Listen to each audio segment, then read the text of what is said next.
निकलो बाहर मकानों से, जंग लड़ो बेईमानों। देखना शुरू कर चुके हैं बेनिफिट टीवी न्यूज। आज हम लोग विष्णु मंदिर सबलपुर में आए हुए हैं और यहाँ एक बैठक रखी गई है भारतीय विद्यार्थी मोर्चा के तरफ से, और कल इनका राज्य स्तरीय सम्मेलन होने जा रहा है पूरे बिहार में। उसके विषय में हमारे साथ राकेश जी हैं। अब इनसे बातचीत करेंगे कल के बैठक सेमिनार या बैठक जो भी बोलिए उसके बारे में। क्या कुछ होगा? जी, सबसे पहले तो मैं अपना परिचय देता हूँ। मैं राकेश गायकवाड़, राष्ट्रीय संयोजक भारतीय युवा मोर्चा। कल बिहार का 8वां राज्य अधिवेशन भारतीय विद्यार्थी युवा बेरोजगार मोर्चा का होने जा रहा है और इस कार्यक्रम की अध्यक्षता करने की जिम्मेदारी संगठन ने मुझ पर सौंपी है। तो मैं महाराष्ट्र से बिलोंग करता हूँ और महाराष्ट्र से मैं यहाँ पर बिहार में आया हुआ हूँ।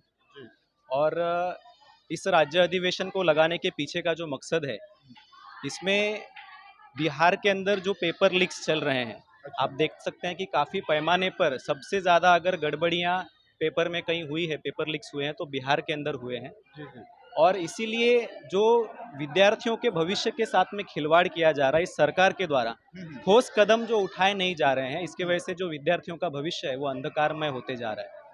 और जो कॉम्पिटिटिव एग्जाम्स की जो परीक्षा की तैयारी कर रहे हैं, उन लोगों को उनके भविष्य के बारे में अभी तक कुछ पता भी नहीं है, वे जागृत नहीं है कि किस प्रकार से पेपर लीक किया जा रहा है और इसका समाधान कैसे किया जाए। तो संगठित तरीके से, संगठित शक्ति से कैसे लड़ना चाहिए, इसके बारे में हमारे छात्रों को कोई भी जानकारी नहीं है। दूसरी बात यह है कि जो न्यू एजुकेशन पॉलिसी बनाई जा रही है, जो हमारे ऊपर थोपी जा रही है बहुजन लोगों पर, उस एजुकेशन पॉलिसी में क्या क्या नुकसानदायक चीज़ें हैं, उसके वजह से हमारे विद्यार्थियों का जो भविष्य है वो कैसे खतरे में आ सकता है, जो हमारे बहुजन छात्र हैं वो शिक्षा से किस प्रकार से वंचित किए जा सकते हैं, हायर एजुकेशन से कैसे वंचित किए जा सकते हैं, इसके बारे में कहीं भी चर्चा नहीं हो रही है। मीडिया कर्मियों के द्वारा जिस प्रकार से चर्चा होनी चाहिए उस प्रकार की चर्चा नहीं हो रही है।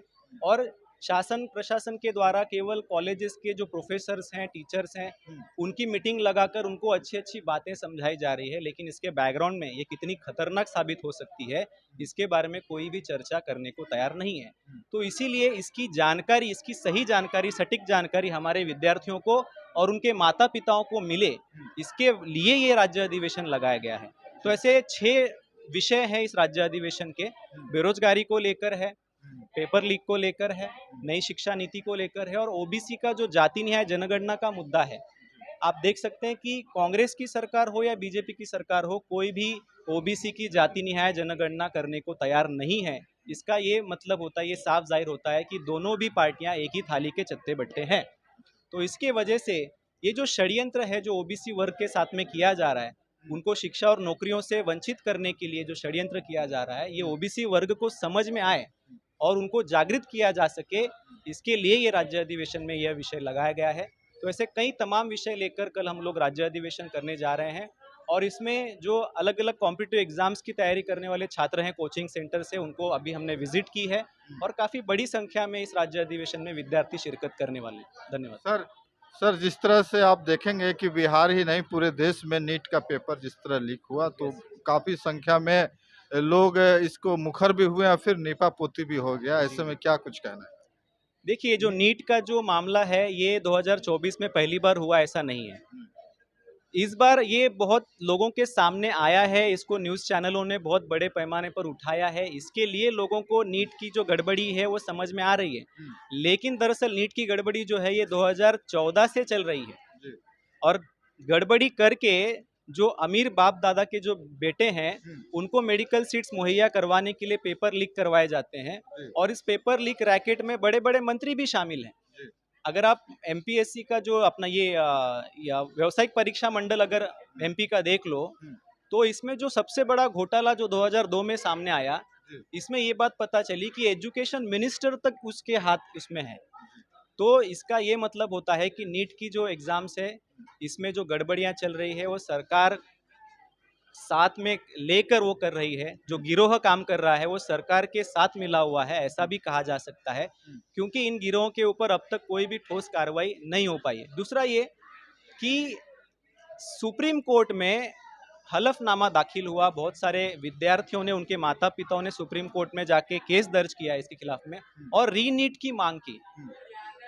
जब बिहार में अगर पेपर लीक होता है जी जी तो वहां पर वो तुरंत यूजीसी का अगर पेपर लीक हुआ तो तुरंत वो एग्जाम रोक दी गई। जी जी तो जब आपको ये पता चल गया है, सुप्रीम कोर्ट ने मान लिया है, एनटीए ने भी मान लिया है कि ये पेपर लीक हुआ है, तो उसके बाद भी ये पेपर दोबारा नहीं करवाया गया, रीनीट नहीं करवाया गया, ये 24 लाख छात्रों के साथ की गई सबसे बड़ी धोखाधड़ी है। जी। सरकार जो है, आप बेरोजगारी की बात कर रहे हैं, तो भारतीय जो छात्र हैं पढ़ लिख के क्या करेंगे जब सरकारी नौकरियां ही नहीं रहेगी, कहाँ ना रोजगार का कोई साधन है, तो विद्यार्थियों के लिए एक बड़ी समस्या सामने खड़ी।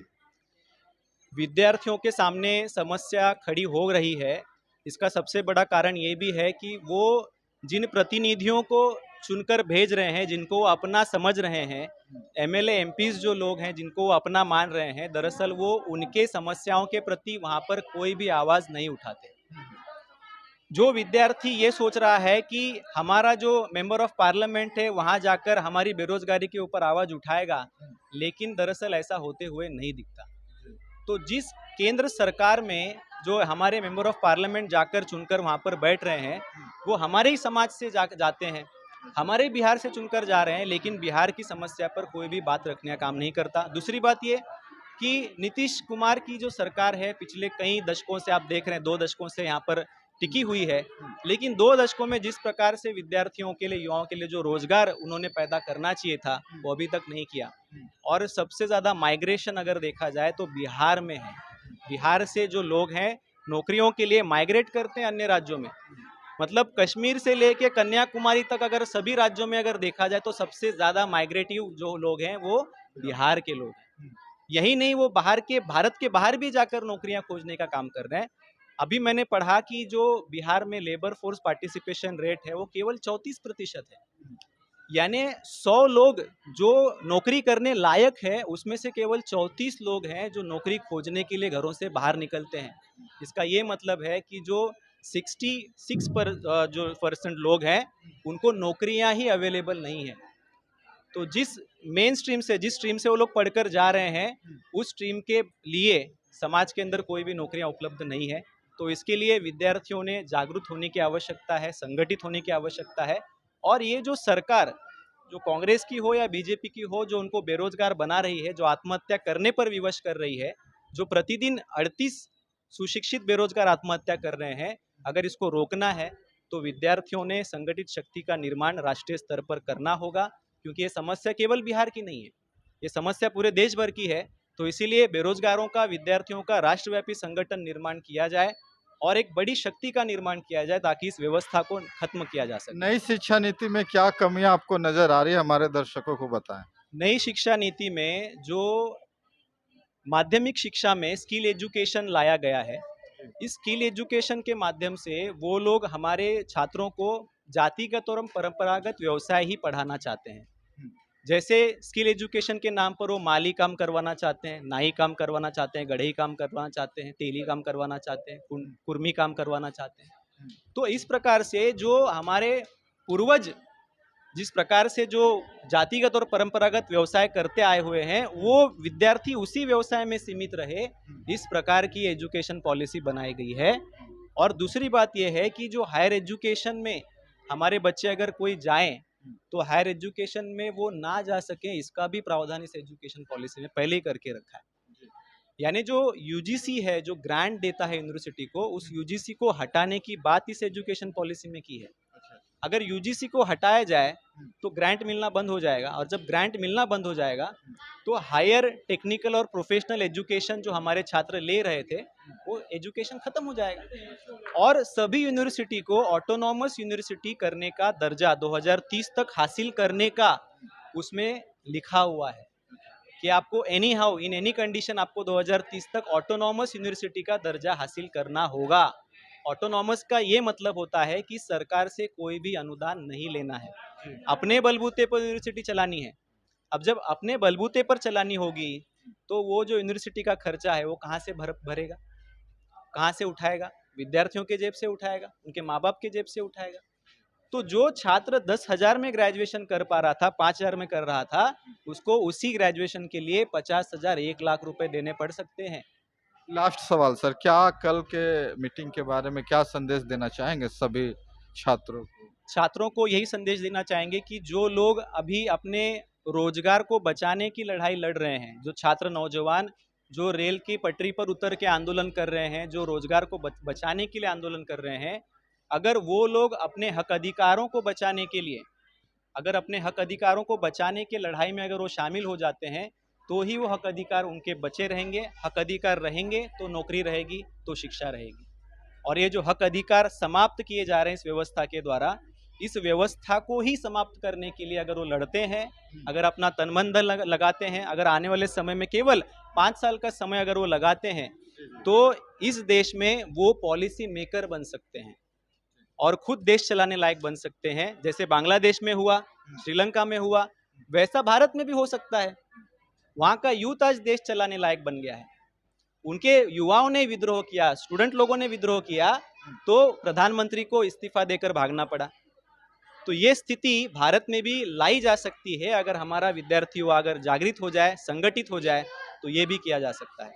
चलिए, बहुत बहुत धन्यवाद। बाकी आपको कैसा लगा जरूर कमेंट करके बताएं। अगर वीडियो अच्छा लगा तो ज़्यादा से ज़्यादा शेयर करें। भारतीय विद्यार्थी परिषद की ओर से ये वक्तव्य था।